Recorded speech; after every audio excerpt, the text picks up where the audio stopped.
slippery little bastard! Making the mother of all omelets here, Jack. Can't fret over every egg. Oh shit. Here we go again. Low, man. Low, man.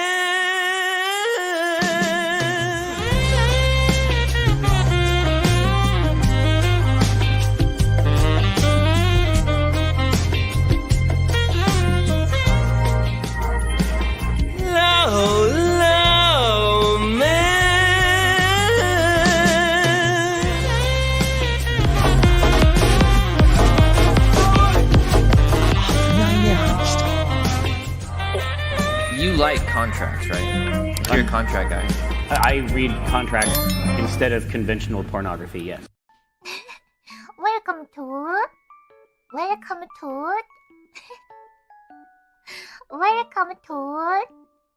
สวัสดีกาลาไมน์เดอะเซ็กต์ซันชาเนลูสต้นปะฮูปะฮูฮายดิซี่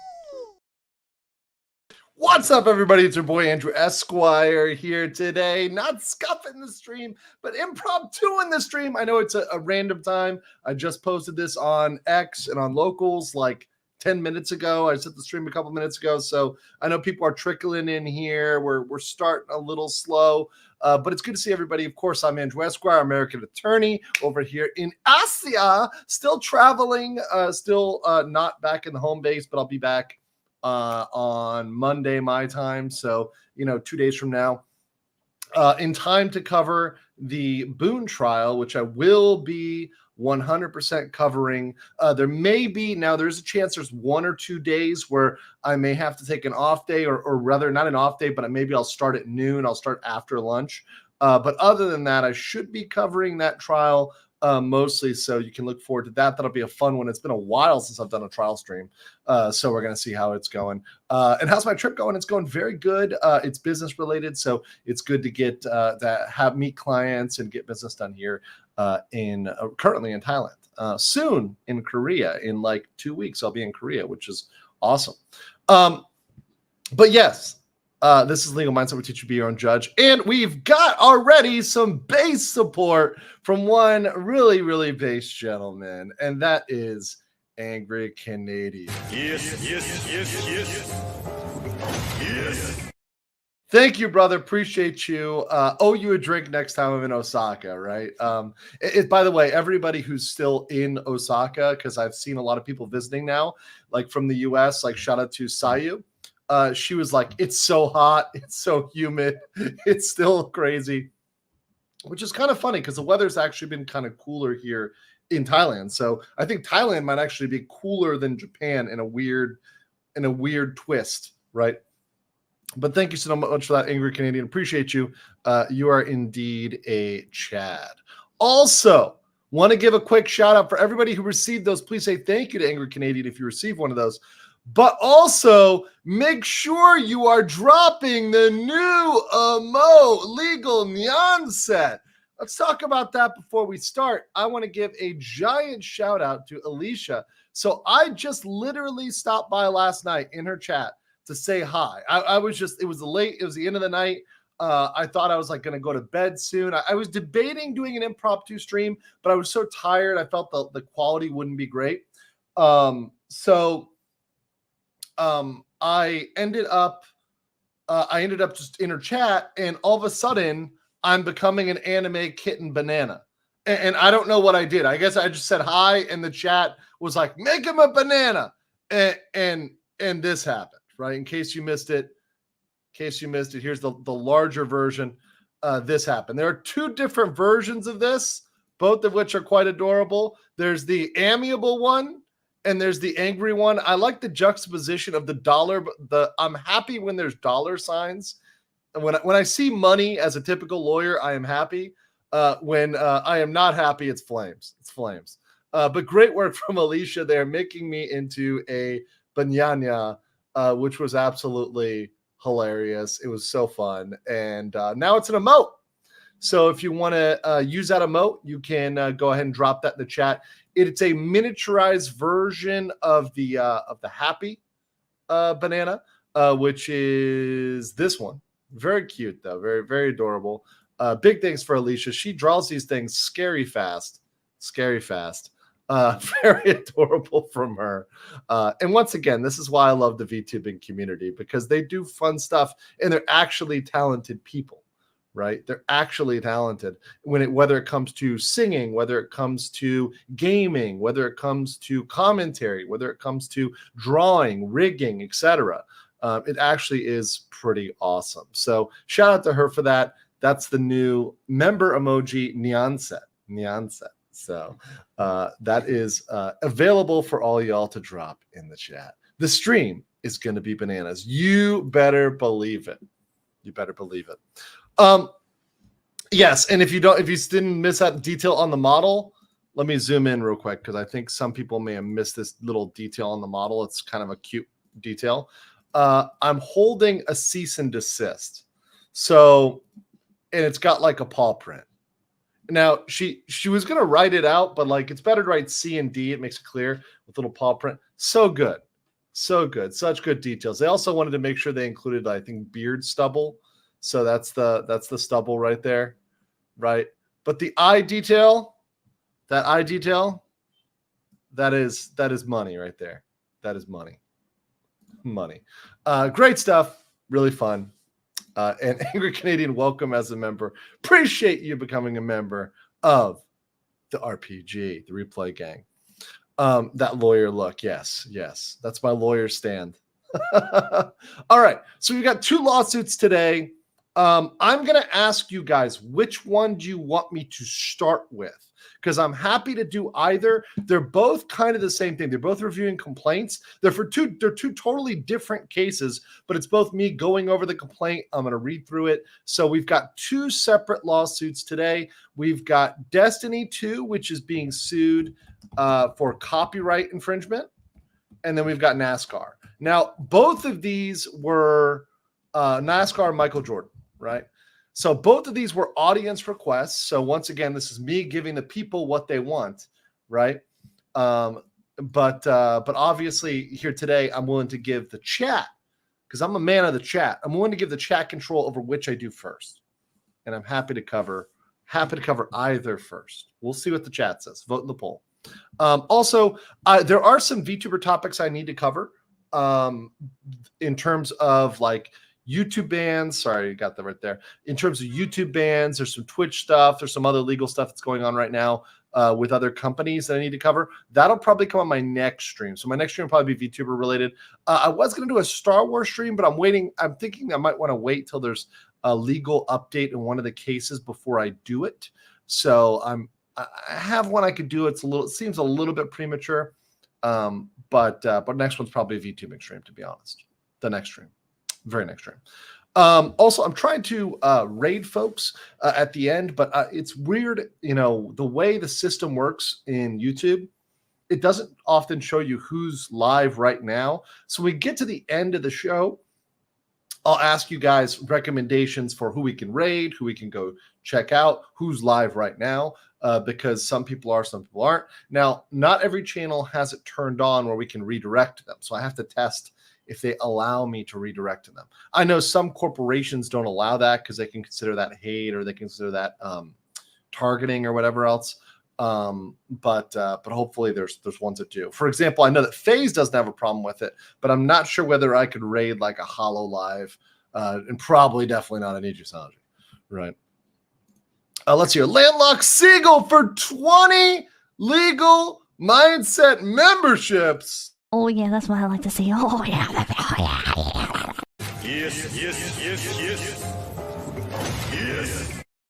Thank you so much, Landlocked Seagull. Appreciate that. Guys, thank the Seagull.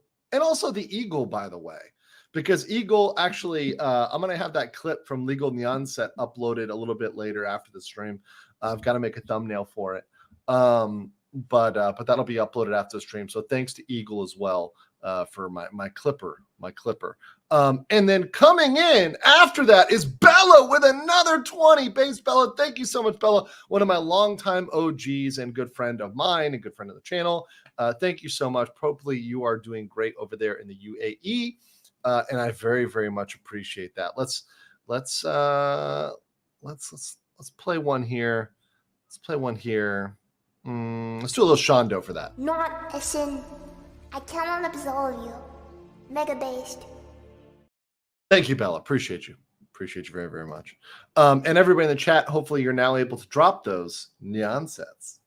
And mind you, I've still got a bunch of emoji slots. So if you guys have recommendations for emojis, or if you're an artist and you draw or make a custom emoji, you can send it to me. And if it passes my regal scrutiny, I will I'll consider adding it to the Rolodex. Right? If you're an artist out there and you like creating, you like drawing, and you want to make an emoji and you think it's really awesome, send it over. I'll take a look at it. Okay. I'm checking the poll here. It is damn close. We are 50-50 right now. 51% is Destiny and 49%. We are super close to this poll with 100 votes. This is like Bush versus Gore, right? This is going to go down to the judges on this one. We're gonna have to. It's gonna be up to a Florida man to flip. Okay, you know what? Okay, let's do this.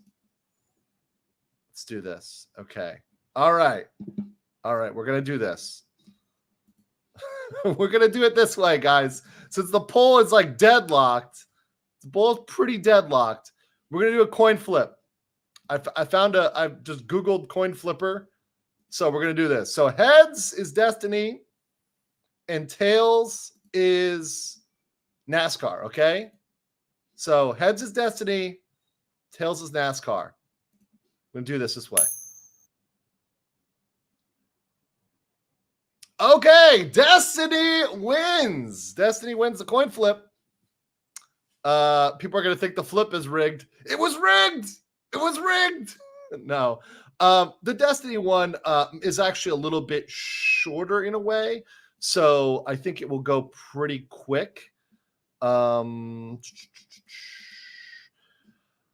I've got that pulled up over here. Yes, here we go. Okay. And LJ O'Rourke for $4.99 says, I punch out of work and get legal mindset stream. Awesome. That's exactly what the people want. It's exactly what the people want. And you know what? I'm not sorry, and I did nothing wrong.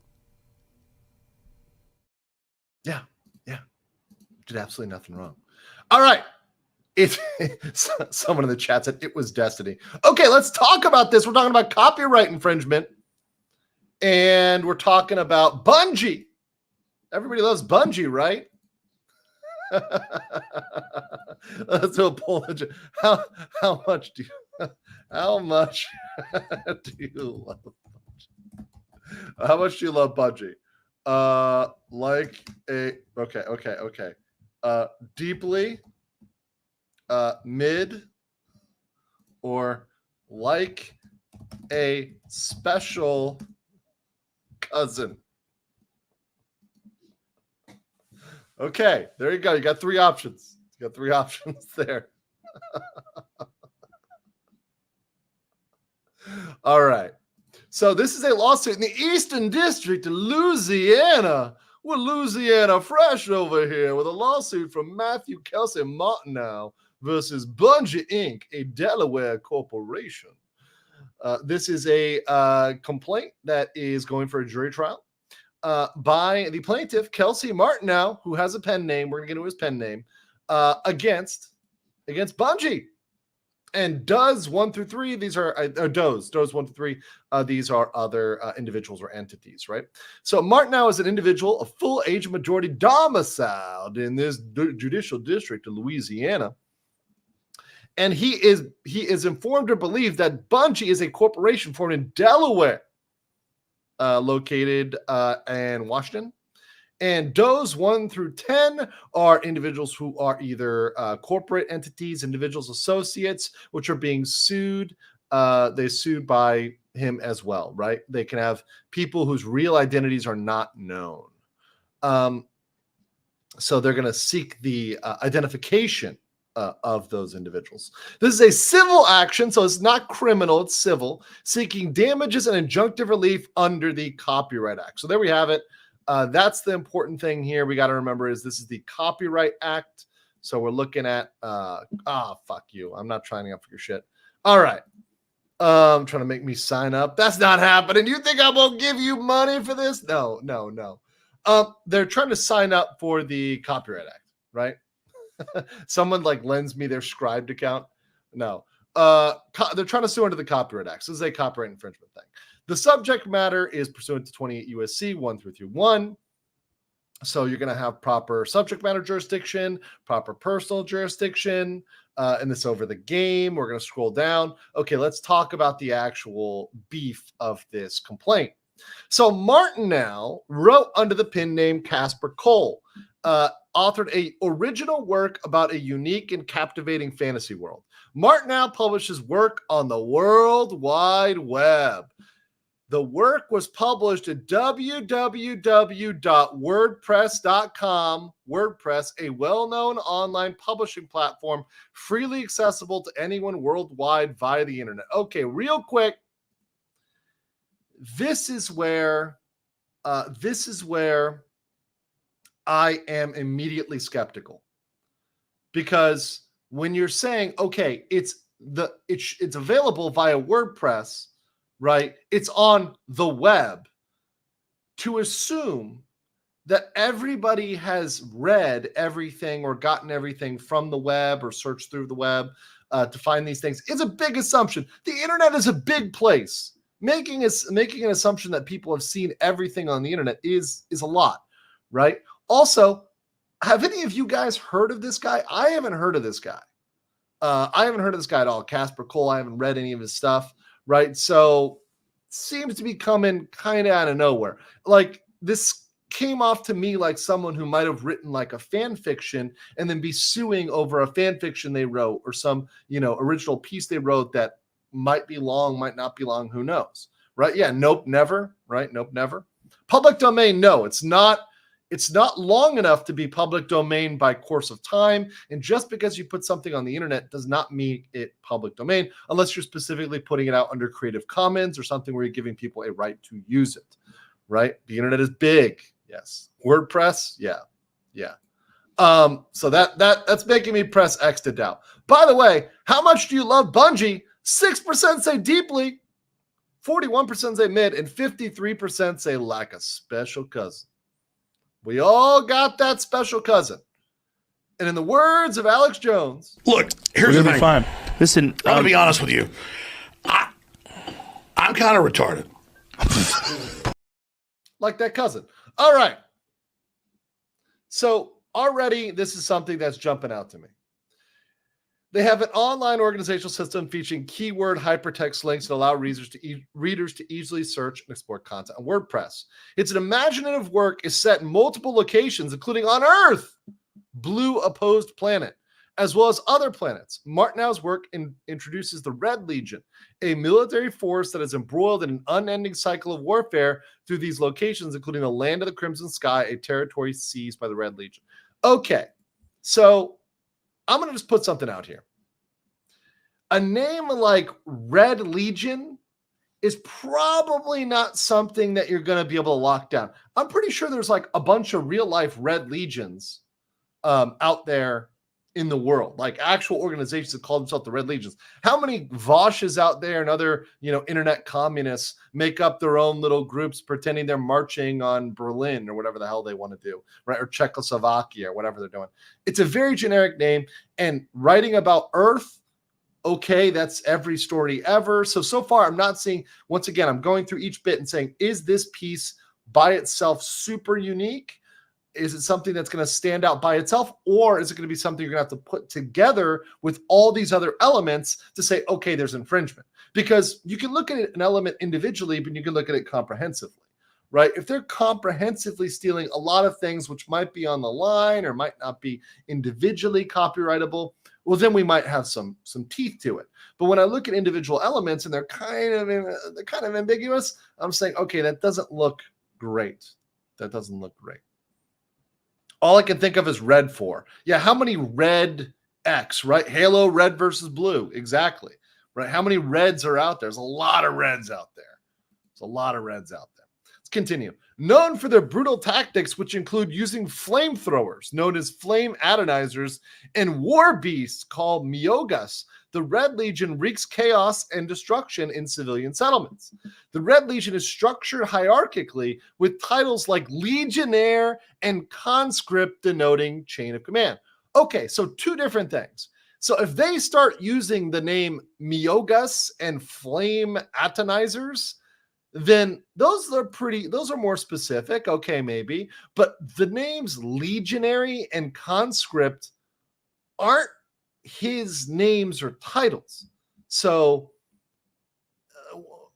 that's not 19 is not really going to give me much at all. If somebody calls their troops legionnaires, how many fiction, nonfiction, whatever talk about legionnaires? Right? Might talk about it in the context of Rome. Yeah. Are you gonna file a copyright claim against Rome? I think they've been talking about that for a while. At the forefront of the Red Legion is Ynera, a once lowly court jester on the planet Itonai, who rose to power and leadership within the Red Legion. A court jester? Oh no, what are you going to come after the Joker? I wish they came after the Joker. I saw a plot summary of Joker 2. God, that looks horrible. God, that looks horrible. I mean, way to like tell the fans that you hate them and that you hate everything that makes movies good. So sad. But anyways, using his power as means to gain knowledge and influence, Ynera holds a prominent position within the Red Legion in the Inobot sector. Despite his imprisonment in thought and space, Ynera's ambitions remain strong, as seen in Martineau's poem Ynera's Omen, where he plots an impending invasion of Earth. Ynera ascends from these lowly beginnings, eventually attaining total power and domination over the Red Legion, referring to himself as the Red God. I am the Red God. Hear me roar. Sorry. Okay, sometimes I can't with this stuff. I really can't. His writings also include Tanob Station, a massive celestial entity hovering above Earth that houses valuable assets, including the bioengineered species Fion Donarch II. Ynera, as I feel like he's just giving us a whole plot summary here. Ynera, as leader of the Red Legion, has his sights set on seizing Tanob Station and further his goals of dominating Earth. Through Martineau's work, messages are continually transmitted through beacons that update the reader on different events occurring in the fantasy world. A number of the messages reference a weapon called an atomizer that has the potential to spell doom for the conquered population through the use of an enhancement beam.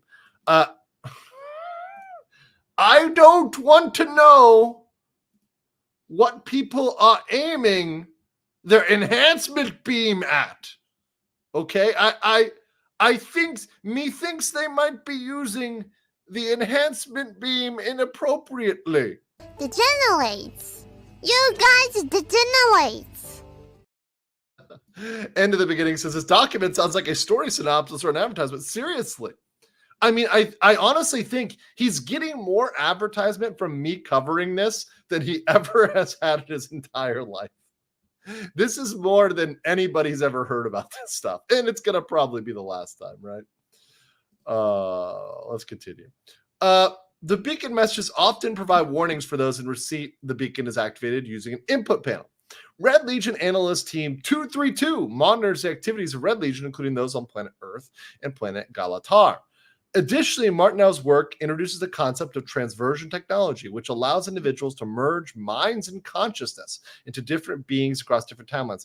Is he gonna sue like Altered Carbon or whatever else with like transversing, sending your mind elsewhere and shit like that? Like what? Okay. On his poem, Our Minds, is he just write poems? Is this all poems? An unknown entity from a distant future communicates through transversion to merge with the receiver's consciousness. Consciousness transfer is a recurring event through Martineau's work. Yeah, I'm gonna throw this out there. This is in like everything. Like Sage says here, so on point. This is literally every sci-fi. So you're just talking about sci-fi tropes. Stuff like this, like a trope, like moving your mind from one thing to another, you can't copyright that. That's not possible. That's, yeah, H.P. Lovecraft, Transverse Mind. It's a trope at this point that's out there in the domain, in the public domain. So that one is not going to work. LJ Works says, feels like Bungie writing. Just me? Well, that's... Here's the point. So we're getting into the infringement, okay? So Destiny developed and released... Bungie developed and released a video game set in a fantasy world entitled Destiny 1. Although widely distributed, Destiny 1 was considered a commercial disappointment. Okay. Another poll. Did you play Destiny 1? Yes, it was awesome. Yes, it was meh. Yes, it sucked. And then one more. No. Just want to see what you guys think here. Little poll for you guys on what if you played Destiny. Okay. Commercial disappointment. I guess that's a matter. Yeah, I mean, I think that's true. I'm pretty sure that it failed financially too. I think overall, at least in terms of the expectation.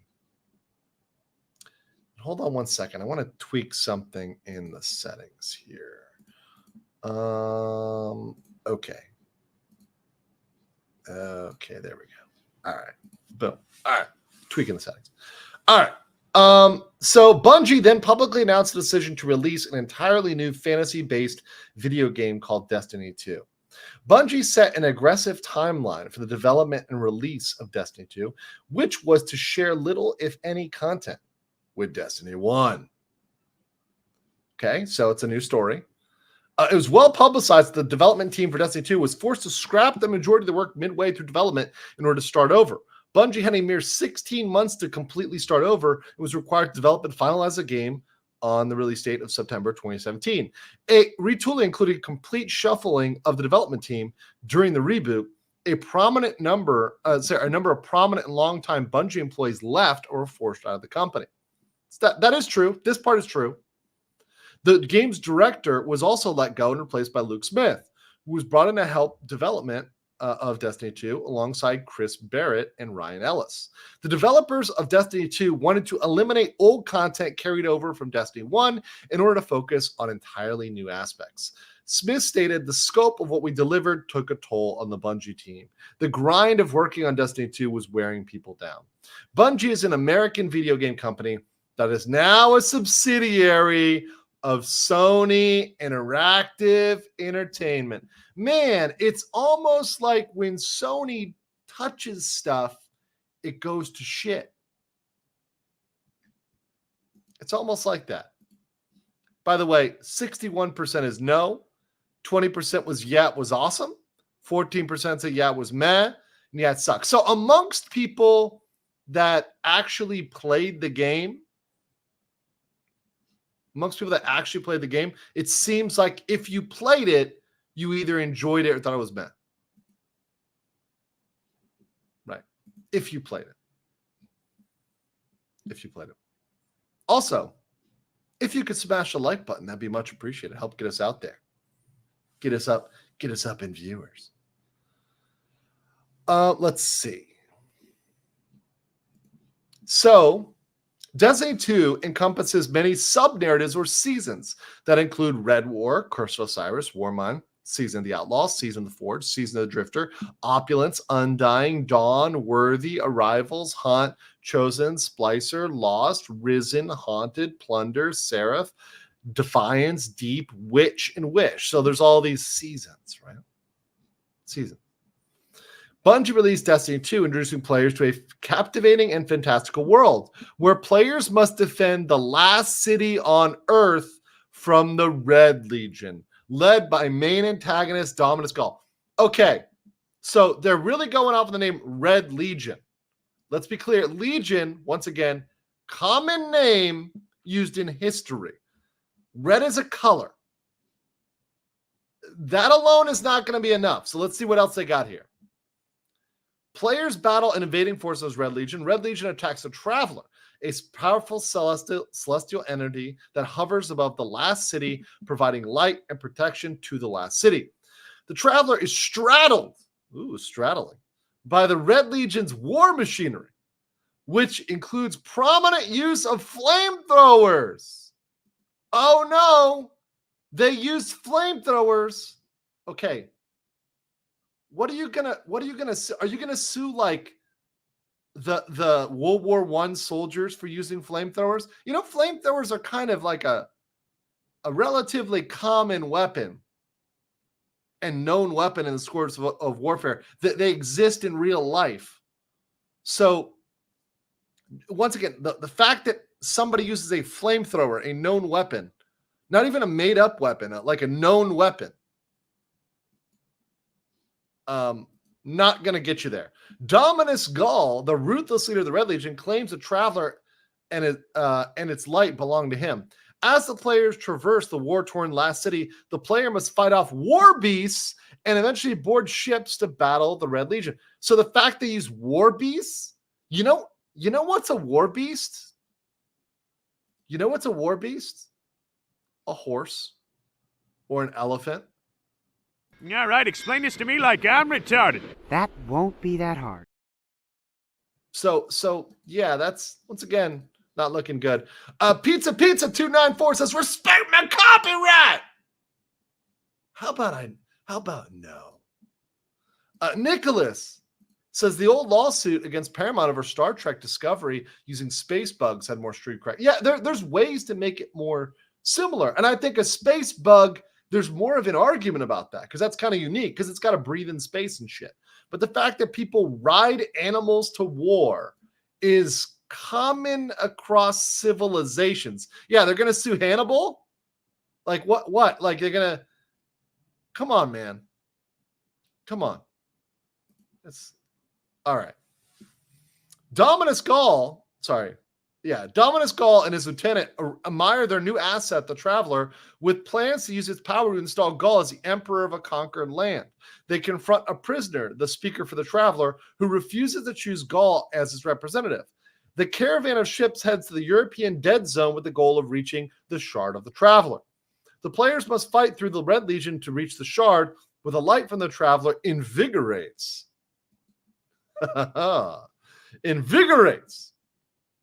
the player, and they're tasked with rallying survivors to fight back against the Red Legion.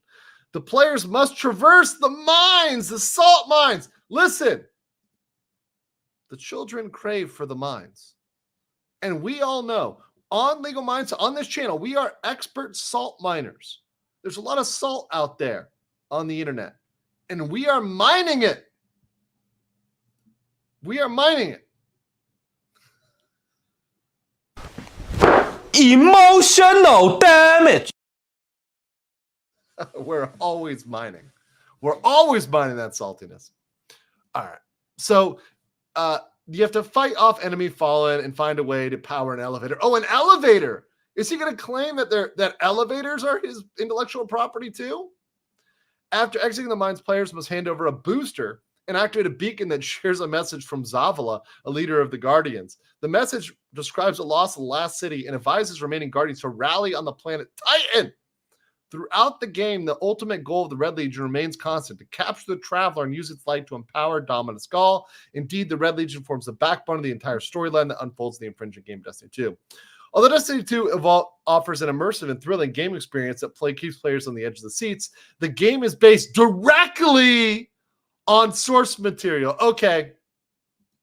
So I'm going to come out here on a limb and say directly. You're going to use the word directly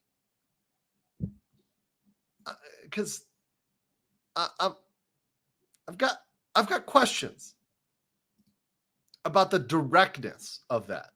Similarities. Okay, here we go. Both Martinel's work and Destiny 2 detail the rise of a young and ambitious alien with the intent of dividing and conquering Earth in order to gain a strategic asset. That is literally the plot line of every single story about invading Earth, okay? Every single story is aliens want to invade Earth for some strategic asset or assets. They even put it in fucking plural. Look at that with the little S. You see that bougie ass S? Right there. Do you guys see that? Hold on. Scroll down here.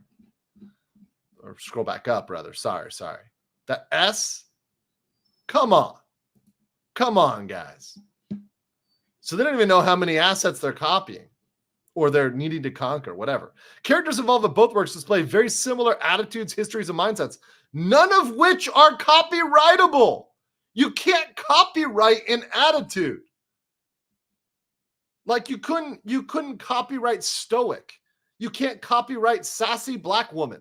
You couldn't copyright like crying child.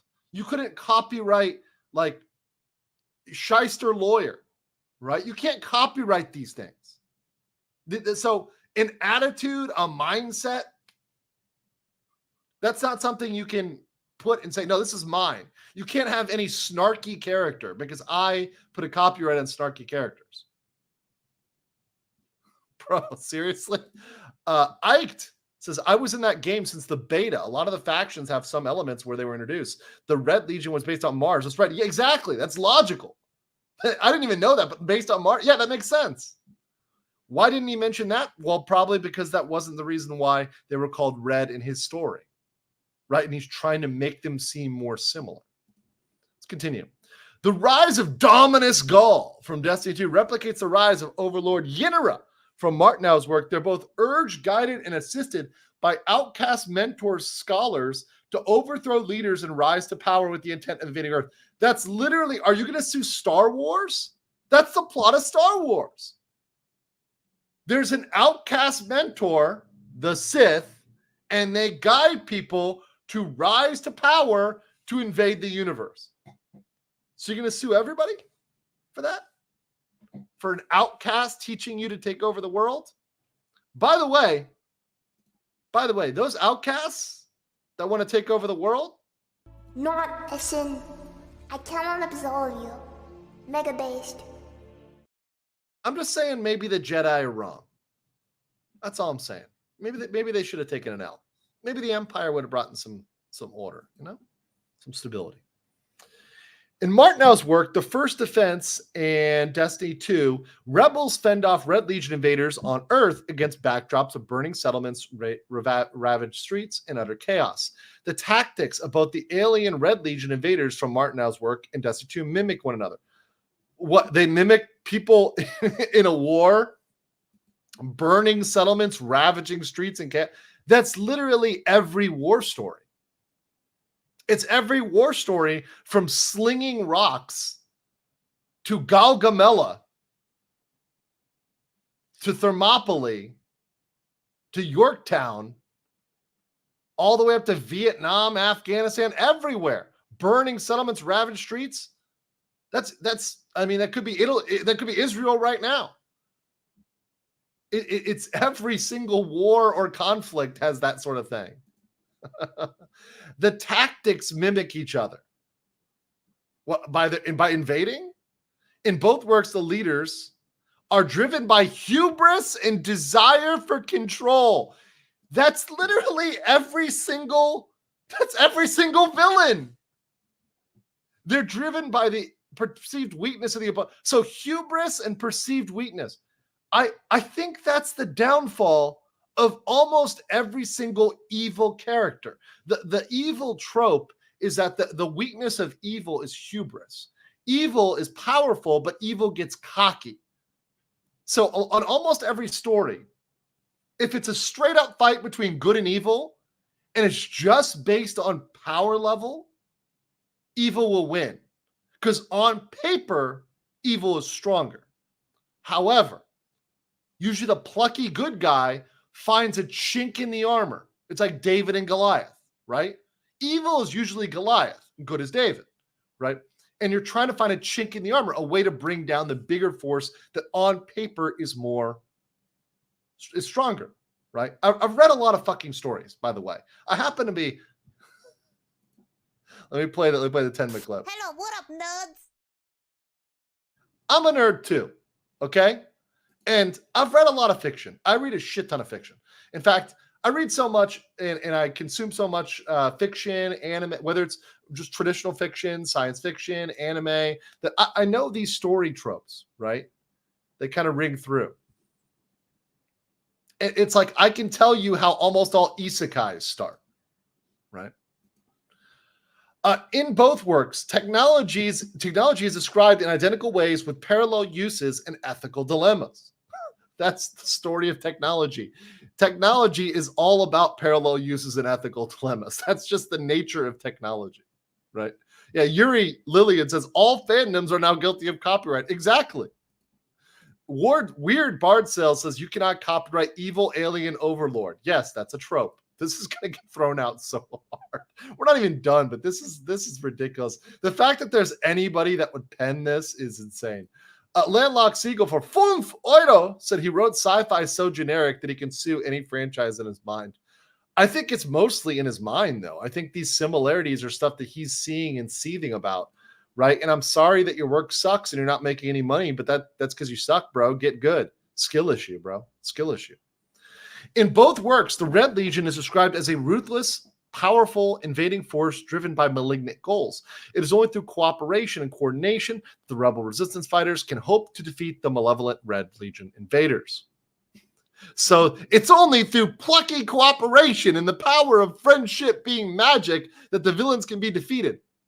That's once again every story. In both works, the Earth is decimated. Guys, the Earth is decimated. What are they going to sue Halo? Right? Halo, the Earth is decimated. The Earth is always getting fucked up. If the Earth isn't fucked up in a story involving Earth, it's not a good story. In both works, Red Legion set its sights on a floating city station that houses strategic assets. In both... What are they going to sue DS9 because it's got a floating station with strategic assets? Come on. In both works, spaceships are used. Spaceships are used. Spaceships are used.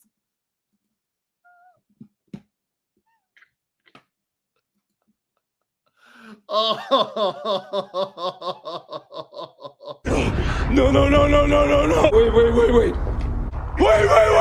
Wait. Spaceships. They got spaceship, guys. They got spaceships. With individual technologies, aliens on board the spaceships serving similar purposes within parallel narratives. In both works, quests for significant relics, they got a MacGuffin and weapons playing pivotal roles and characterize both Overlordian and Dominus Call.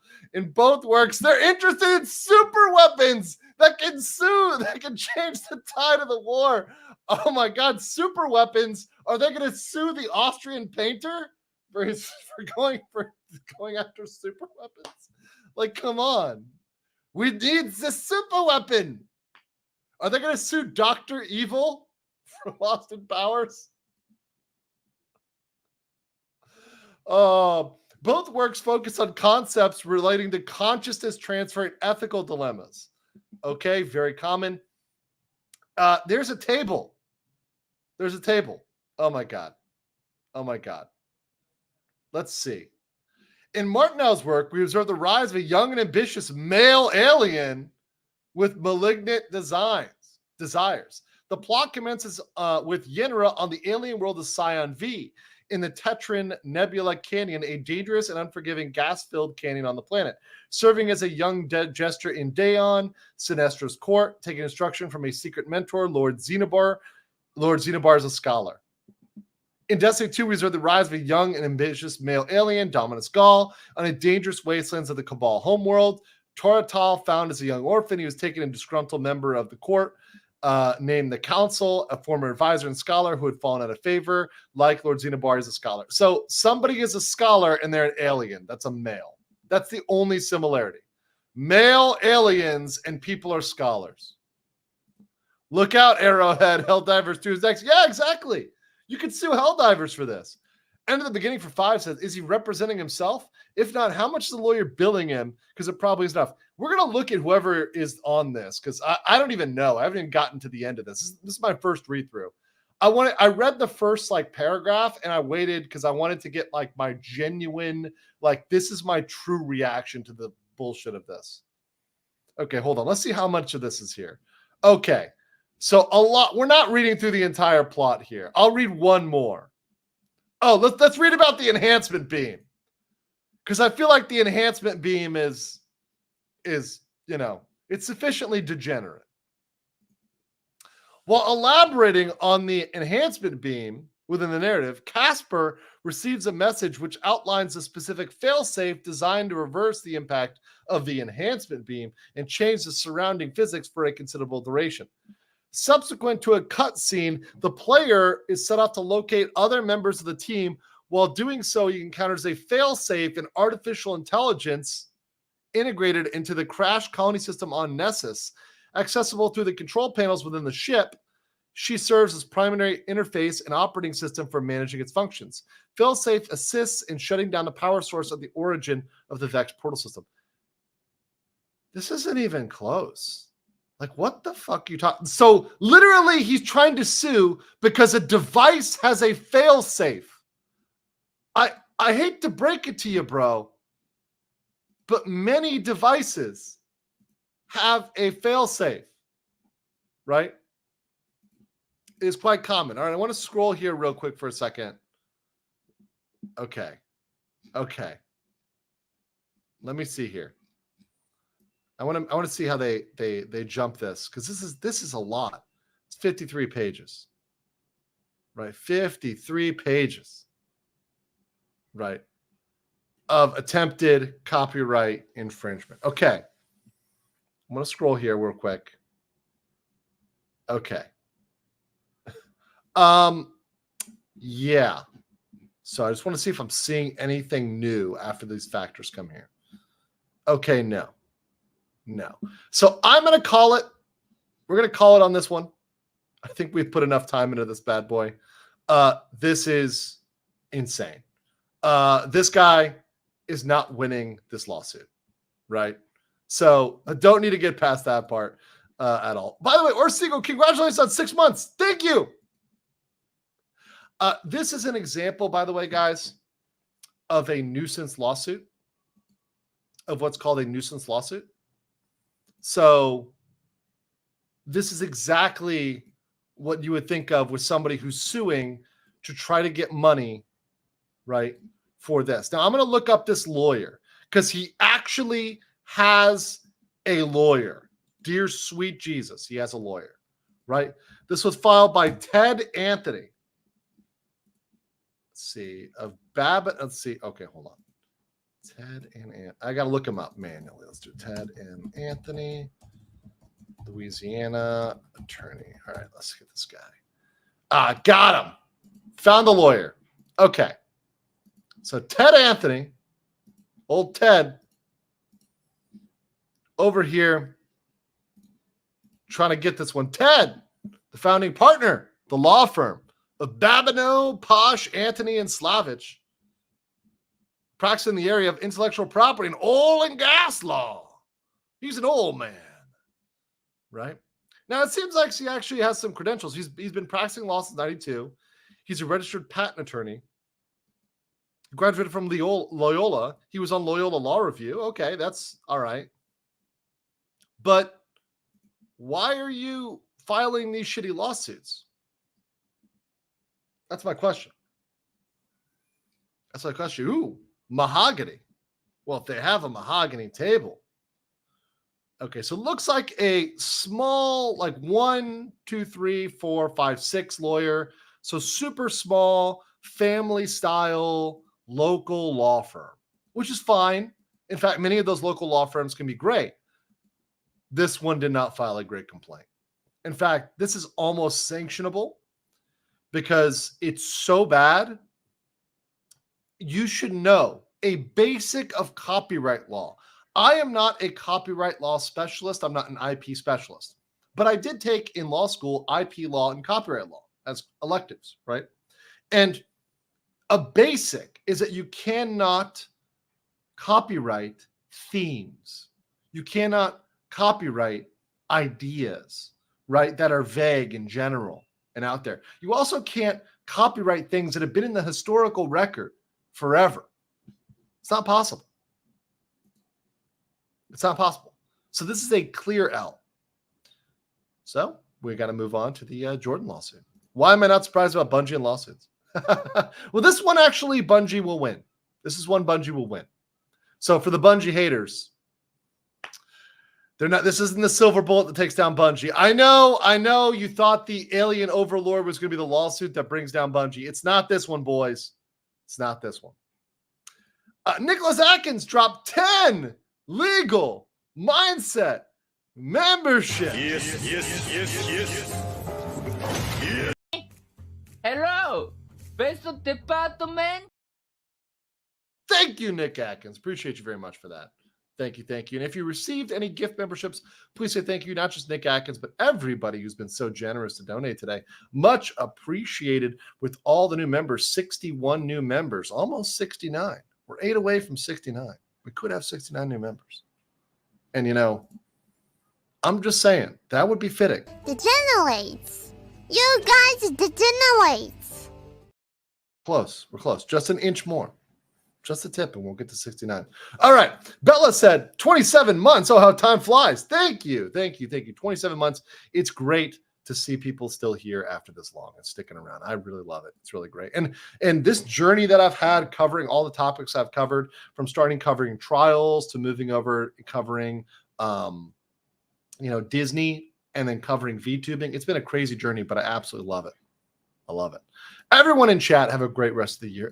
Thank you. And everybody do have a great rest of the year. I do appreciate everybody out there who should have a great year. LJ Rourke for 1, Fallen Hero for 1, Boomer for 5. We're 1 away. Oh, Leprechaun Gold gets the 10. No, you ruined the Leprechaun Gold. No. Hold on, no. No. Wait. If you didn't add the 0, you would have been able to 69. No, we're at 78. But thank you so much for that. We overshot it.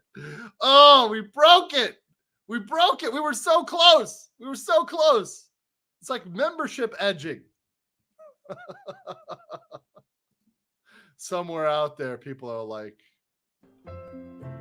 Disgusting. speaking of which, actually, before we go to the NASCAR, I have to yell at the chat for a second. Okay, so chat, whichever one of you bastards sent me the video, because I was talking about parasocialism and weird relationships last time, whoever sent me the Henry video, the Henry lore video about Pippa's kind of weird stalker, Pippa Pipkin of Phase Connect, her weird stalker named Henry, I've got something to say to you. Fuck you. Fuck you. I was drawn into a 6-hour lore deep dive on this guy Henry and every comment he made. This is what I do for you, chat. This is what I do for you. You bring me down this rabbit hole and there's no end to the hole. Like, we literally had somebody who was fapping to a dog's feet. This was something I was like, what is this lore? What is this lore you are shitting me? What have you done to this poor lawyer?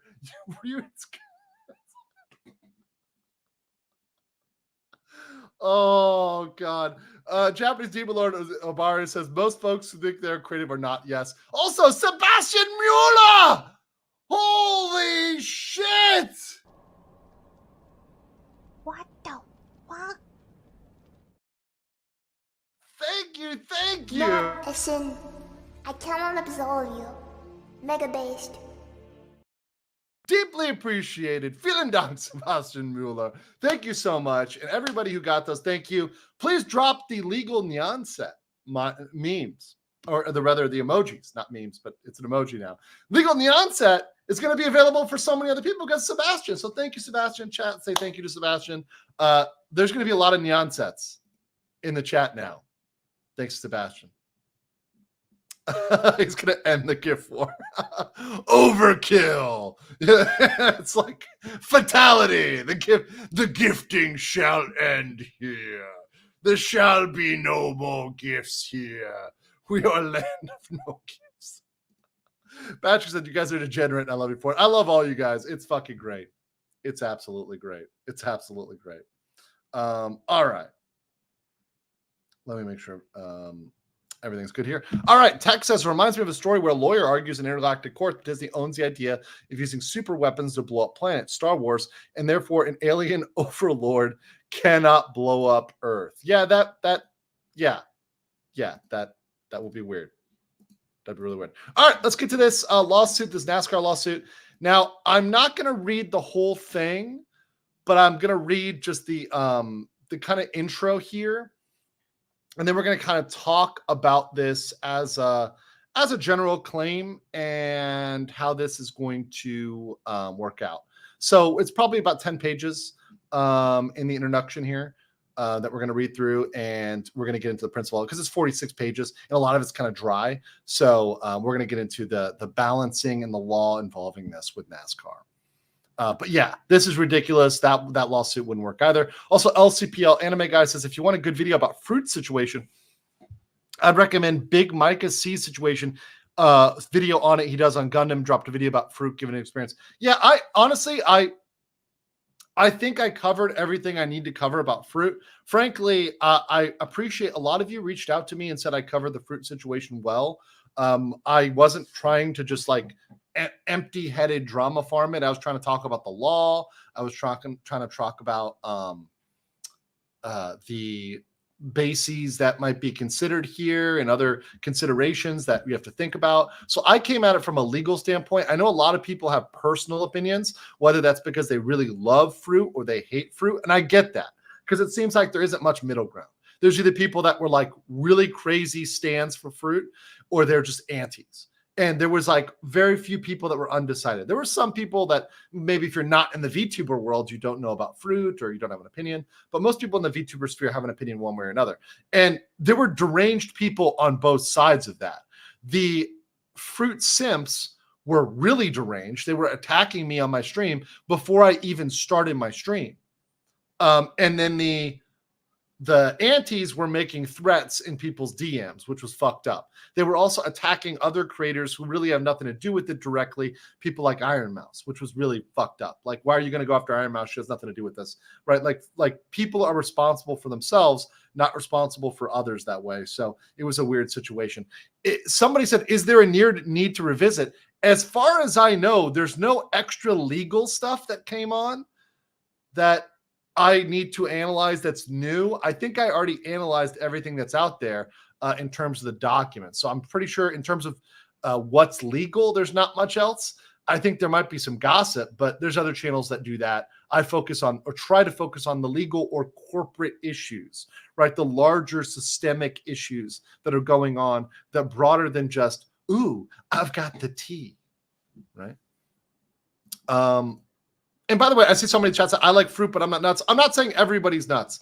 I'm just saying there are extremists on both sides, and they're very loud and very vocal, right? Someone in the chat says, I care as much about fruit as I did about Amber Heard. It's mildly entertaining. I think that's the right way to take it, right? If you don't know about something, just keep it as mildly entertaining. All right. So here's the NASCAR monopoly antitrust case. Like I said, I'm going to read through the introduction to it. And kind of go over the general issues of law. If there's like super hyper interest for this, I will follow up. And if people want me to do a follow-up video kind of analyzing the whole thing, I can do that as well. Also, I want to see where this goes and what the response is. I think the more fun analysis will come after NASCAR responds to this. Because remember, a complaint is one-sided. A complaint is one-sided. So this is the point of Michael Jordan and his company, right? This is the perspective of Michael Jordan. He's going to frame it, and every time you file a complaint, you are framing it in the light most favorable to you because you want to win. And there's nothing wrong with that. But understand they're going to have counter arguments which are going to be strong. I'm going to bring up just a couple of them, just a small amount of them. Einhanda said, all over some pixel titties. I mean. Oh, yeah, that's what I like to see. Oh, yeah. I mean, we're in legal mindset. We don't discriminate whether it's pixelated or unpixelated. There's no discrimination here on the form of the boba. All right, this is in the U.S. District Court, Western District of North Carolina, Charlotte Division. 2311 Racing, that's Michael Jordan and Front Row Motorsports, versus National Association for Stock Car Auto Racing and James France. Jury trial demanded. So as you can see, it's a pretty lengthy complaint here. Plaintiffs, 2311 Racing and Front Row Motorsports by their assigned attorneys for the complaint herein allege as follows. This case is about the unlawful monopolization of stock car racing by the France family in order to enrich themselves at the expense of the premier stock car racing teams.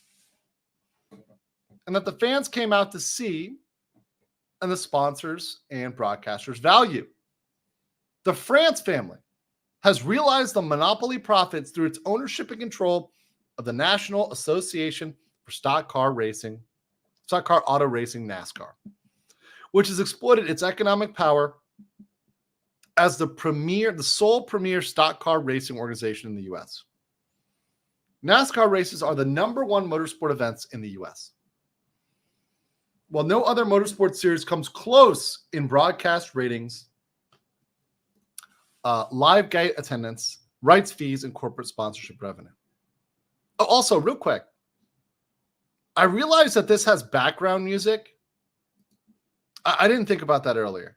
Do you guys prefer if I read this with some BGM or without BGM? I figured I can use BGM from now on. Let me turn the volume real down. I'll turn to like 20%. Like, how do you guys feel about BGM? Like, I found it's got some lo-fi. Like, you guys like background music? I've never done it before, but I just figured this out. I'm playing with my and reactions. We're meh on it. Let's do a poll. Let's do a poll. Okay, it's a yes or no. It's a yes or no. BGM is background music. You don't hear it at all. Lower? It doesn't show up? Oh, really? Interesting.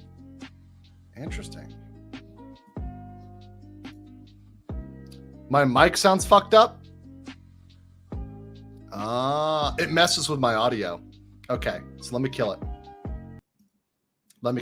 Okay, cool. Cool. Yeah. You're not messing with Daddy's audio. I want to figure out how to do it. I'm doing it through StreamYard right now.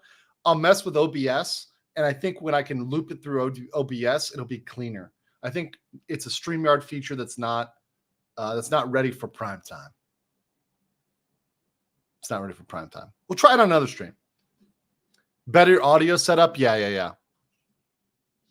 Cool. All right. So we'll do it on another stream when I have a better, and when it's like my home base, better audio.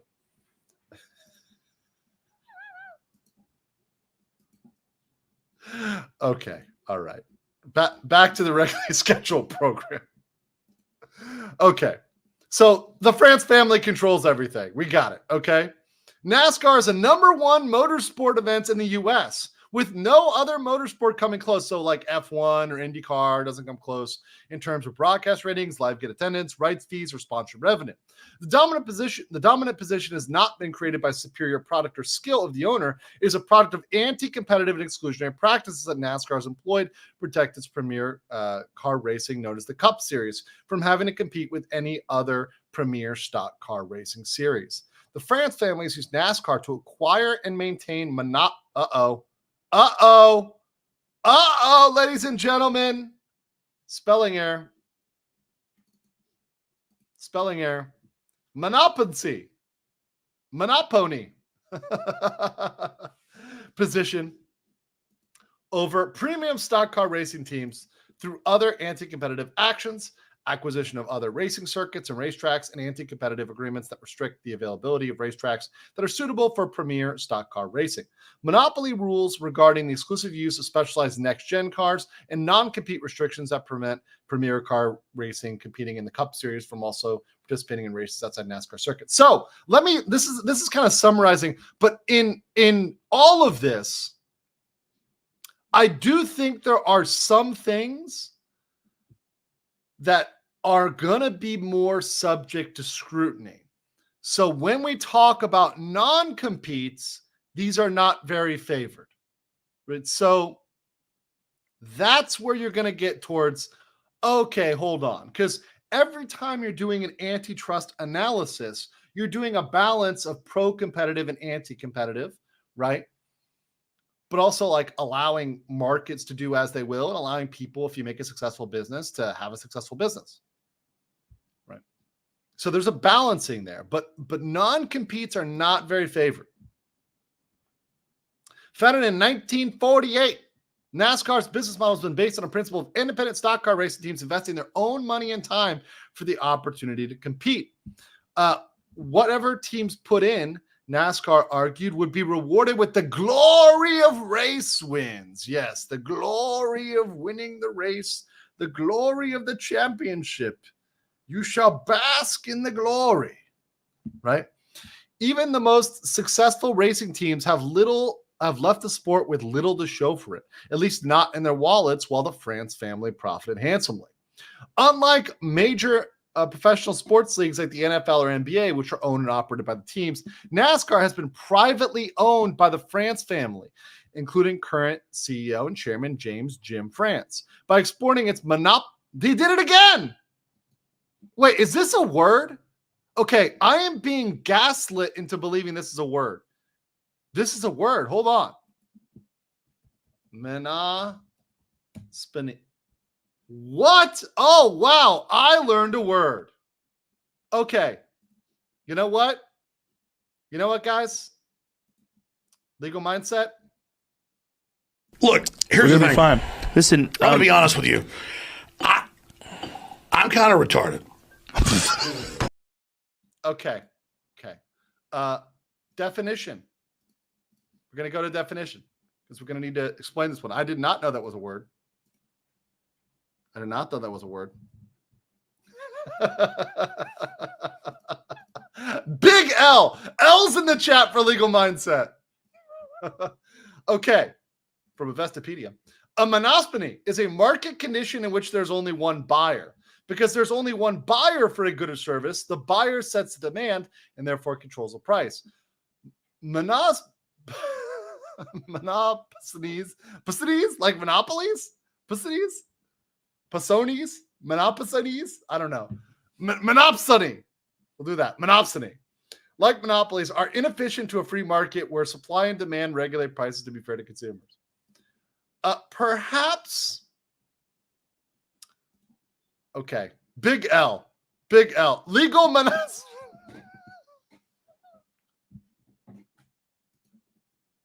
Bro, L's in the chat. Oh, is that an L if we learn? No. I honestly, we're all educated here. Sometimes I get educated live. That's great. But that's a new one for me. And perhaps they're using that. So I'm gonna actually guess this one legally here. So one of the things about Section 1 of the Sherman Antitrust Act is you typically. Yes. Okay. I'll change my name here. Hold on. Yes, I got it. I'm going to change my display name. Okay. Hold on. I can turn this back on, I believe. Hold on. Can I turn my, there we go. Okay. There we go. We're good. We're good now. All right. Legal monopsony. No.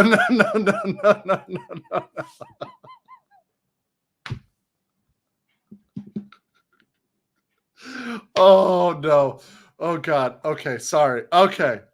Yeah, we're done now. It's legal monopsony. Word of the day. All right. So the Section 1 of the Sherman Antitrust Act requires that there's a conspiracy amongst companies, right? So there's this companies coming together to form a monopoly, right? There's some sort of multiple entities becoming one or taking these parts to take over an industry. The problem with this is that didn't happen in this scenario. So NASCAR was just NASCAR. It was the only thing, right? And because of that, they can't really call it a traditional monopoly because it doesn't fit that definition. And that's probably why they're using Monopony over here and throwing that out there. Chat, you guys are fucking killing me right now. Losing mindset is hilarious. Big loser mindset. New title obtained. This is post-cope stream. I was screaming at you. It was actually a draw because you caught it at the first time, so I'm putting a big D instead of a BL. Okay. Best entertainment show. Thank you, Marks Mayhem. Appreciate that. Appreciate that. And once again, sometimes I can be educated too. Look, listen, guys. I never pretend to think that I know it all. Any lawyer who pretends they know every single area of law to a T and they know every single thing is full of shit, and they're lying to you. They don't, right? As a generalist, I often researched and learned things during my course of working at corporations, or course of working at a law firm. I would just, if I didn't know something, I just research it and learn about it. And one of the skills of a lawyer is being able to learn something quickly, right? And then come to an analysis. That's a lawyer skill, right? But they have to give off this air of, oh, I know everything all the time, right? Yeah. Yes, that's correct. So someone saying a monopoly is when there's only one seller or something. A monopoly is when there's only a buyer or something. I believe, yes, that is correct. Right. It's like knowing every law. Yeah. No lawyer knows every law. Sorry. It doesn't exist. Right. Now we can get educated on the law very quickly, which is what I often do, which is why I do research every stream. But I didn't think about researching monopoly. It's not on my list. All right. Let's continue here. This one. I appreciate you guys' chat. Oh, you guys are the best. All right. Okay. By blocking the formation and growth of any competing premier stock car racing series, NASCAR has been able to force teams to accept a take it or leave it economic conditions in order to compete at the highest level of stock car racing in the U.S. Yes. Yes. Very, very true about that. For stock car racing. Now, obviously, there's Indy racing, there's other type of racing, right? But we're talking about stock car racing. For most of NASCAR's history, teams competed under yearly contracts or year-to-year contracts, which provided no assurance of long-time viability. The teams had no guarantee of any entry into a Cup Series event, or prize money was not a reliable revenue source. They had to depend primarily on individual team sponsorships. But near total dependence on sponsors left teams with few funds to invest in their operation. Further, only the most successful high-performing teams were able to consistently obtain substantial sponsorships, while others scrambled for scraps. The system left teams in a constant state of financial vulnerability, and NASCAR's history is littered with once successful racing teams that are now defunct. Even some of NASCAR's most valuable teams took hits when they could not consistently perform at high levels in racing. In the words of NASCAR Hall of Famer Jimmy Johnson, the best thing to be is NASCAR. The second best, a driver, and the last thing, a team owner. I agree with that. That sounds about right here. The economic exploitation of the racing teams by NASCAR led to a phenomenon known as start and park, where a car qualifies for a NASCAR race, starts the race, then after a few laps, heads to the pit lane and retires to conserve costs. Teams were desperate for revenue and avoiding a full race, minimize the costs, including potentially financially catastrophic crash. The owner of one team that no longer races in the Cup Series said in 2009, he always wanted to run the whole distance, but sometimes couldn't afford it. The other option, he says, is not race at all. Do I like it? No. Well, and that might be the option. I guess what they could say is, and it's not, once again, it's not fair, but this alone, like, okay, money being a barrier to entering a sport or an activity is not a cause of action. So something being expensive is not something that makes it illegal, right? Otherwise, stuff like polo, right? Or anything that involves like using a horse, right? Horses are super expensive, right? That would be banned, right? There's lots of things that people do that are super expensive, right? But that doesn't mean they get banned, right? Shit, I used to play airsoft, and some people would put so much money in the airsoft, paintball, right? I went to Oklahoma D-Day, huge paintball event. People put tens of thousands into paintball guns. Doesn't make it illegal, right? So now there's other elements, but I'm only speaking to the price alone. So once again, I'm not coming to an overall conclusion. I'm just making a comment there about price. Meanwhile, NASCAR and the France family were paid handsomely through increasingly rich television broadcast deals. In 2001, NASCAR struck deals with NBC, TBS, and Fox worth $400 million, quadrupling the value of its then existing broadcasting rights. NASCAR then inked deals with ABC, ESPN, Fox, and TNT worth $600 million per year. NASCAR's deal with Fox and NBC for 2015 through 2024 upped the annual value again. So they're making a fuck ton of money, right? Even up to here, $1.1 billion, right? They've made in total to $23.1 billion since 2001. So broadcasting is lucrative. So let's talk about broadcasting. That's going to be hard to pin back because broadcasting rights, that's typically going to be controlled by the league. You can't have owners controlling that, right? That's going to be kind of tough. So the fact they're profiting off of broadcasting is not going to be enough alone either, but there's more. Irham Amin says legal monogamy. Where's your legal monogamy? Legal monogamy. Disgusting. Did you not know it's all about the polycule in 2024? It's the happening thing. Nobody monogamy. Who does that anymore? All right. 2015, with NASCAR and the France family growing richer off increasingly lucrative broadcast deals and teams struggling financially, teams formed the Race Car Alliance, RTA, to try and negotiate a fair deal between teams and NASCAR. Brian France, who was NASCAR's chairman at the time, immediately blasted the idea of negotiating with the RTA instead of individual teams, stating that listening to one voice, even if we're a conscientious voice, will be the worst thing we could ever do. NASCAR preferred negotiating with teams individually so it could ensure its counterparties would have little bargaining power and continue to be forced on one-sided contracts that provide most of the economic benefit of stock car race to the France family. Nevertheless, the RTA pushed forward and negotiated on behalf of all but one Cup Series team.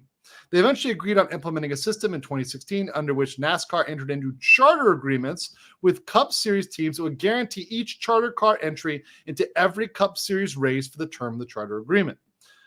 The original charters lasted from 2016 through 2020 and automatically renewed to continue through 2024. So I'm seeing they unionize and somebody's going to be unhappy about what the union did. And what's up, those checking in right now? Appreciate all you in the chat. See some people checking in. We got 540 and we only have 216 likes. So if you guys could like the video, it would be much appreciated. Continue here. So they got these charters out. Although the 2016 charter agreement was an improvement over the prior economic conditions, it was still the anti-competitive product of NASCAR's unlawful monopoly over premium stock car racing. The economic terms were far below what teams would obtain if they were in a competitive market for premium stock car racing. And the teams continued to struggle to make a reasonable profit while investing tens of millions of dollars that were required to support the operations of premium stock car racing. Even with 4 charters and 14 Cup Series championships, Hendrick Motorsports vice chairman and NASCAR legend Jeff Gordon said his race team has not had a profitable season in years, and he has a lot of fears that sustainability is going to be a real challenge. Of the 19 team owners that were originally granted charters in 2016, only 8 remain in the sport. One of the teams that left the sport was Furniture Row Motorsports, with left after the conclusion of 2018, just one season after winning the coveted Cup Series as the series' best team. The 2016 charter agreement included an anti-competitive provision which required teams not to compete in any other professional stock car racing series. Let's stop here. This element right away is going to be the most suspect. So this right here, this non-compete clause, this is something they can question. Non-compete clauses are not favored by the law. So while we may not see a total breakup of NASCAR, we could see a non-compete reduced, because one of the tests they use is this the least restrictive economic means? Was there a way to do this that was more economically, that would promote more economic activity, right? So this part, there may be some heat on that. Okay, I'm just calling it as I see it here. 2018, NASCAR acquired that only other recognizable stock car racing series competitor in the U.S., the Automobile Racing Club of America, ARCA. The Menard Series, ARCA's highest level of competition, had gained access to some of the premium racetracks in the United States. The races at famous racetracks like Daytona in Michigan. By 2018, 9 of the Menard Series races were held on tracks that hosted NASCAR. Instead of standing by while ARCA Menard Series tried to grow into a more substantial competitor, NASCAR acquired ARCA and regulated it into a feeder series that I could keep under NASCAR thumb. So I guess they can challenge the acquisition of ARCA. So that's possible. That part is possible. So they've got that. Following 2018, NASCAR, because that's a point where, okay, look, they joined up, so they gobbled up a competitor, right? So it's going towards developing that monopoly.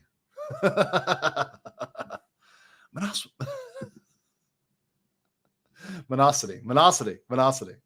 Oh, God damn, that fucking word. That word. Following the 2018 series, NASCAR developed its next-gen car program to exercise additional control over the program. They had unfettered power to require that cars comply with whatever technical regulations and parameters they set. This gives them unilateral control to increase their costs and force them to buy NASCAR's hand-picked single-source suppliers. So they're literally acting like the government. They're acting like the government here in a corrupt banana republic where they just hire from one vendor, which is, by the way, what many times the government uses these quote-unquote DEI programs, right? So, we're going to hire from women vendors, and then they only bid it out to one vendor because they're the only ones that qualified, and they pick their buddy and friend. It happens all the time, especially in local government. Local government is extraordinarily corrupt with single-source suppliers. Big problem. But with the next-gen car, NASCAR not only made technical changes, it changed the rules that the car's parts are the property of NASCAR. It literally took away their private property. Wow. Teams are now required to shell out millions of dollars to purchase them, and they don't even own them.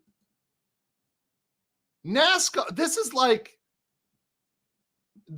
literally like games nowadays. You pay for a game and don't even own the game. They pay for the car and they don't even own the car. That part. Now that part is bullshit. Now that part, the courts are going to look at that and be like, you know what? Maybe if they're paying for it, they should own it. Maybe. It costs approximately $3 million in car parts for one charter team for a full $3 million. It costs $18 million per year. Holy that's just for running it. That's crazy. NASCAR acquired the International Speedway Corporation, ISC, for $2 billion. This gives them full control over the 13 premier racetracks. So they've got they have a vertical monopoly too, it seems like, in terms of the tracks and the actual racing. When paired with NASCAR's practice, although it's not all the tracks, so they're saying like it's the premier track, but is it all? No, it's not every track, right? When paired with their practice of entering into anti-competitive agreements requiring independently owned racetracks not to host any other premium stock car racing events as a condition of those tracks being awarded the Cup Series event, this acquisition substantially foreclosed any potential new competitor from being formed. as it would not be able to access enough high-quality racetracks to operate a stock car racing series that could compete with NASCAR.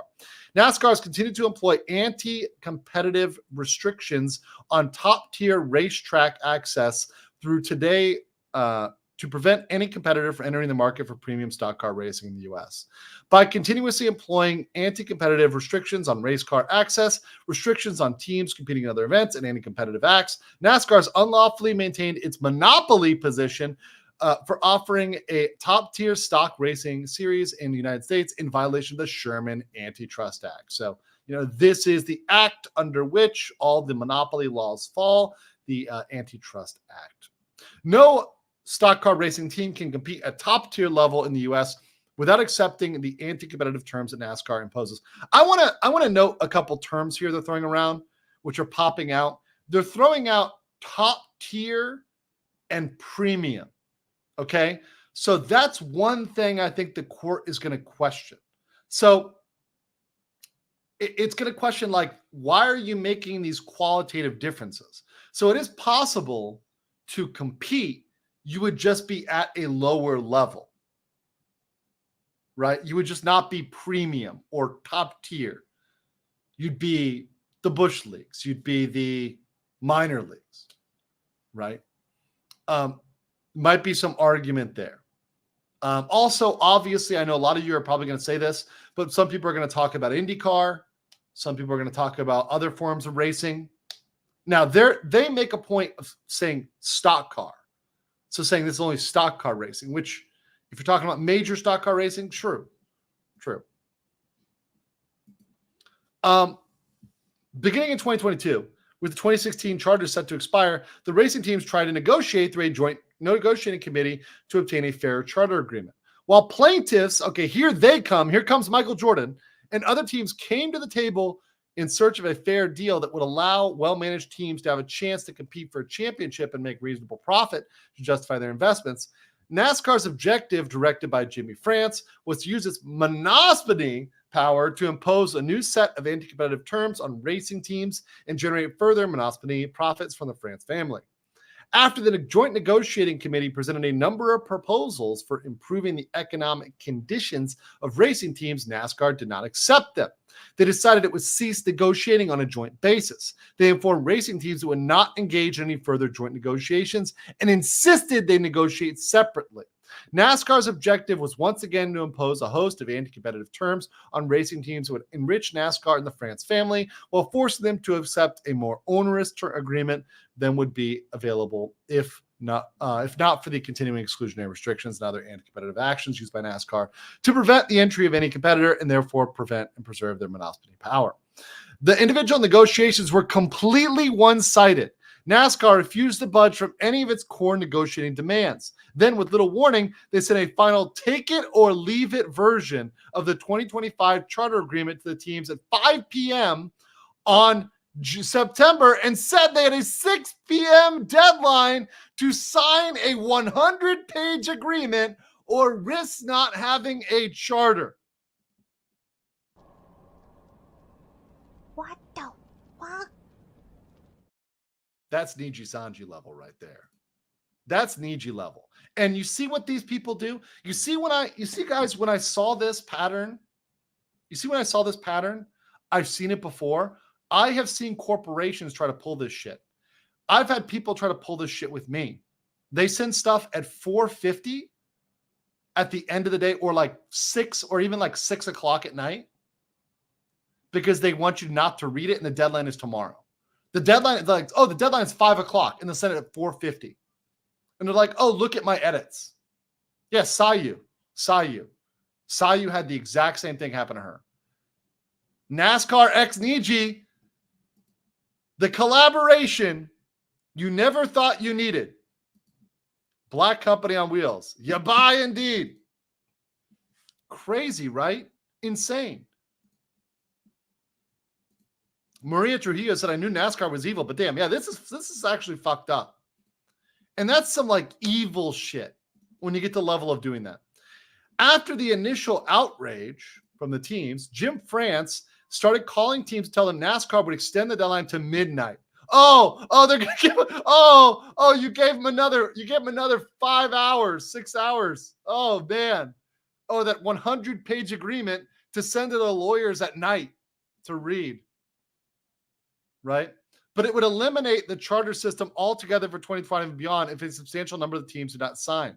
The teams knew fielding a NASCAR had been so expensive that it would be economically devastating for most of them to compete without the stability provided by the charter system, and they would suffer a complete loss of their enterprise values if the charter system was discontinued. Faced with a take it or leave it offer and no competing opportunity for premier stock car racing, most of the teams concluded they had to sign. One team described it as being signed as coerced. Another said under duress. A third team said NASCAR put a gun to our heads and we had to sign. Yeah, that's duress, right? A fourth described their tactics as that of a communist regime. A communist regime.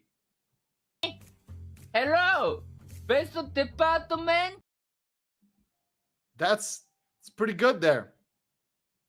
None of the teams would permit their identities to be publicly revealed for fear of retribution. To further protect their NASCAR's monopoly power, the charter agreement expanded the scope of the non-compete. While teams used to be prohibited from participating in any professional stock car racing, they now prohibited any automobile or truck racing not sanctioned by NASCAR. So they said anything. It's not just stock car, it's anything. So even if a team could figure out how to transfer its stock car racing into another type of automobile racing, it is now contractually prohibited from doing so. They also included anti-competitive release provision that purports to require the signing team to release any legal claims it may have against NASCAR that are connected to NASCAR's determination of whether and on what criteria to enter into the charter agreement. On information and belief, NASCAR intends to argue that any team that signed the charter agreement has therefore forfeited its right to antitrust claims against NASCAR. That's an interesting argument. That's like waiving your legal rights, right? That's to protect its monopoly power as an anti-competitive act in and of itself. To say you can't sue them for antitrust is, again, against antitrust. Plaintiffs are the only two teams who do not bow down and kneel before the France family. Both are currently owned two 2016 charters that are set to expire. So they have damages here, real damages, and have entered into a purchase agreement for a third charter whose owner has signed the 2025. Believing that NASCAR would contend that they released their antitrust claims if they signed the 2025 charter agreement, they refused to give in to NASCAR's pressure. The risk was not acceptable, and they have determined that they need to stand up and hold them accountable for antitrust violations they're committing. It has become evident that the antitrust litigation is the only way to free up the market for competition and enable the plaintiffs and other stock racing teams to obtain the fair charter terms that can be realized in a competitive market. An anti-competitive market. And let's see here. The France family and NASCAR are monopolistic bullies, and bullies will continue to impose their will and hurt the feelings of others. And hurt others until their targets stand up and refuse to be victims. The moment is now, right? So they're suing for antitrust. Okay, so let's just go into an analysis here because we've got the major points, right? And there's a lot of other detail stuff, a lot of nitty gritty. LJ works as a communist regime. Quick, get the logistics, the 5-year plan. So where do I think this is? Where do I think this is strongest? Where do I think it's not strongest? Okay. So I think the strongest arguments are going to be eliminate some of the non-competes and eliminate some of the provisions from the agreements. I don't think they're going to be able to force them to completely break them up, to completely shatter them out. I think it's going to be a push. Because they can say, hey, look, there's nothing preventing somebody else from doing what we do, right? From going out there and doing something similar, right? Somebody theoretically could. Or we're just the only ones that have built this up ourselves, saying we built it since 1948. That's why they have kind of a moat, is because they've been building it for so long. And building that goodwill, building that name brand recognition. So I don't think they're going to break up NASCAR. However, could they change the charter system? And the non-competes, yes. think it's the strongest argument because is there a less restrictive way? So the test is there a less restrictive economic means? Yes. A non-compete is highly economically inefficient. It literally hurts the market. So non-competes are the most bitch move when it comes to locking down a market. It's actually saying we can't compete if we don't have this contract clause. We know that we can't compete. We know that we're giving you a bad deal. That's why they're not favored. So I think those have a good chance of getting hit. I think those have a good chance of being turned over. A breakup might be forced if NASCAR owns track. If they owned all the tracks, yes. But what they might do is they might get rid of the non-competes for the independent tracks. So that would say, because once again, they're not trying to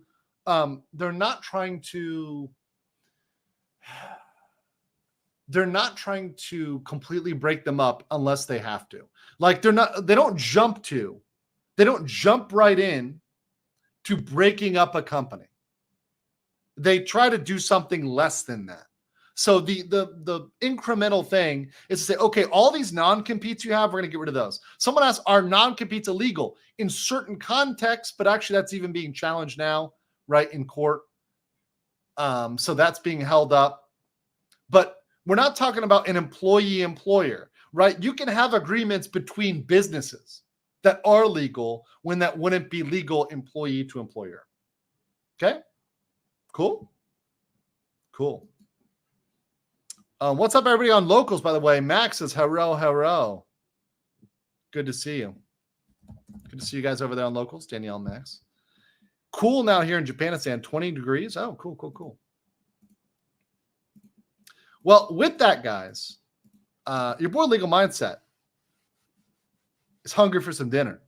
So I think we're gonna call that one there. If you guys have further questions or you got other things you want me to talk about this one, make sure you email me or message me. I can try to clarify in a future stream. We're going to be doing some VTuber stuff next. I may even be up, if I'm up late tonight, again, we're doing a degenerate late night stream. And by that, I mean like it'll be evening for you guys, but it'll be real late for me. We may do some late night degeneracy. We'll see. But your boy's got to get some food here. But until then, stay out there, stay based, and remember that all those haters right now are just... You are coping and seething. You just can't accept what you're seeing.